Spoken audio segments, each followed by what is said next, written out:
Hello, everyone. Welcome to the final week of Cowboys football. It's finally over. The Cowboys take on the Commies, and yeah, this game was basically kind of a microcosm of everything that's been wrong with the Cowboys this season. First off, we put in Trey Lance instead of Cooper Rush, allegedly because, hey, it's the final game of the season. What have you got to lose? Might as well see what Trey Lance can do. But, a little birdie told me that apparently Cooper Rush would have gotten a big payout if he had taken snaps in this game. And Jerry Jones, he's Jerry Jones. He likes his money. So, yeah, I'm believing that 100%.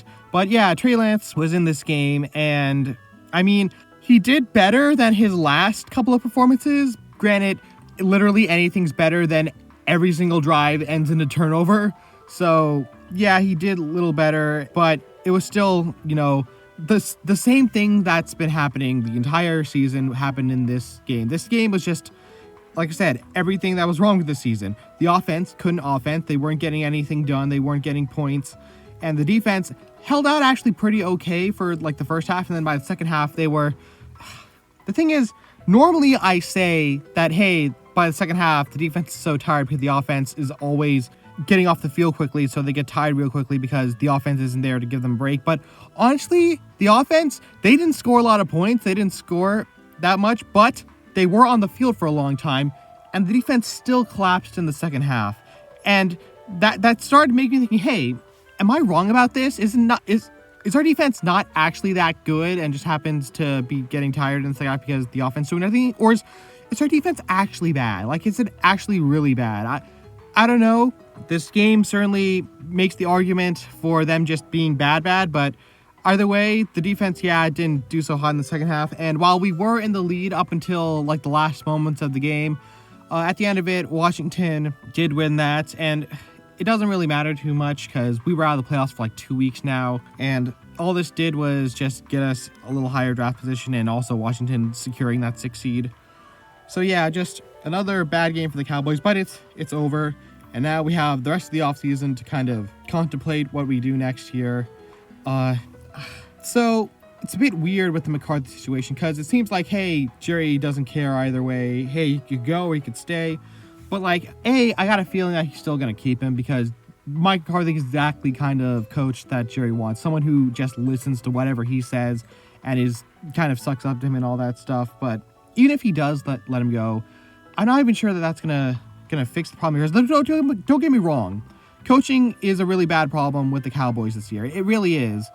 But a lot of these issues with the Cowboys right now, they're cultural issues. They're issues of not living up to high standards, not expecting excellence, all that thing. And that's not a coaching it is a coaching thing, but it's more so like an ownership thing, like just a general team culture thing.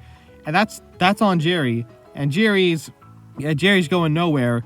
And the second thing of that is that we still have the same GM, which is Jerry. And Jerry explicitly stated that he basically said he plans on doing this job of GMing till he dies, which that doesn't bode well for us. He's a rich guy, so he's going to live for a little while here. But yeah, just the lame duck year that this was, as I said at the beginning of the year, the lame duck year that this is over. And now we kind of don't know what to do. We got to re-sign Parsons because obviously, but like most of our cap is stuck in 2 players, about to be 3 players, and now we don't really know what to do with the rest of it. Our youth, they're developing, but really slowly and having setbacks. Overshown got the injury. Williams got the injury. The O-line is very young, and just we need a new beginning here. But the problem is we're so held back by what's already happened, and B, the thing that needs changing the most, the change of ownership, is not happening anytime soon. C, there's not much wiggle room to like make the clean slate and make a new beginning here. So the future of the Cowboys, it's looking better than it was last year, but it's still not looking too great. And just it's gonna be a long road ahead for the Cowboys. But that's the Cowboys this week and kind of the thoughts on what's going to happen going into the offseason. As for the rest of professional football, I watched a couple of things. Steelers, Bengals. Wow, the Steelers really got the 500 and said, okay, yeah, we're done here. We don't need it. That's all we care about. And just, I mean, it didn't matter at the end of the day because the Bengals, not all the dice rolled in the Bengals' favor. So they didn't end up making the playoffs. But still, that's not a very good performance by the Steelers. And I'm nervous because, well, the Bengals were the only team to have beat the Chiefs so far in the playoffs. That isn't, a Tom Brady team. And that's making me nervous. Other games. So after the Cowboys game, I thought, okay, I'll watch something else, and then I'll come back to the Chiefs-Denver game.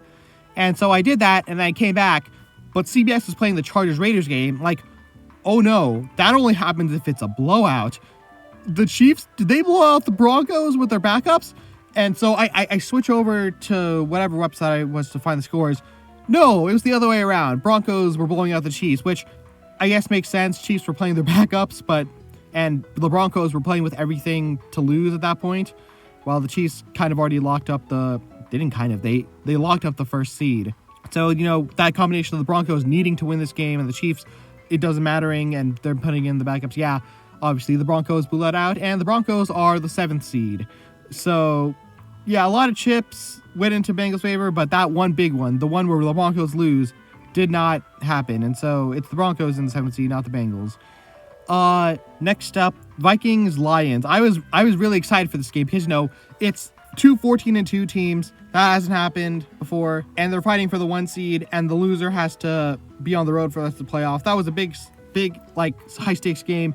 And the Vikings kind of got torched. They did not do well in that game. And granted, not a lot of teams do well against the Lions, but still, just not a very good performance. That does not bode well for them against LA. Granted, I think that's more of an even fight. And the Lions, oh man, the Lions, I keep saying it, but they look good and they keep looking better every week. And every week that goes on, they're going to get more and more defensive players back that are healthy. And, they have that bye week, so they have plenty of time to rest up, heal up, practice, get ready, and just, the Lions are a scary team, a scary, scary team. So that's professional football this week, and the playoffs are kind of set now. The AFC, Chiefs, Bills, Ravens, Texans, Chargers, Steelers, and Broncos. And in the NFC, it's Lions, Eagles, Bucks, Rams, Vikings, Commies, and Green Bay. So, there's a lot of good teams here, but I'm thinking, okay, who on the AFC side can beat the Chiefs? Who on the NFC side can beat the Lions? I have a feeling none of them really are capable of that. More so the Lions. I don't think there's a lot of teams that could beat the Lions here on the NFC side.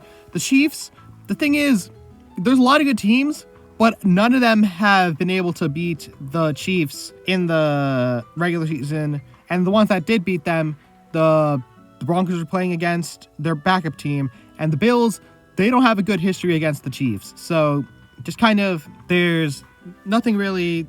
Basically what I'm saying is my prediction for the Super Bowl, Chiefs, Lions, in a massive David versus Goliath match in New Orleans. And I know it's a bit lame to pick the 1 seed versus the 1 seed, but that's how I feel that this playoffs is going to go. So yeah, that's the Cowboys season. That's the playoffs for professional. Join us next time as we'll be talking about college football with the Longhorns facing Ohio State, Notre Dame facing Penn State, all that stuff. Maybe I'll talk about the playoffs for NFL. I don't know. Well, we'll see here. But definitely, we will be talking about the college top 4. So thank you for watching. Be sure to like and subscribe. And until next time, bye.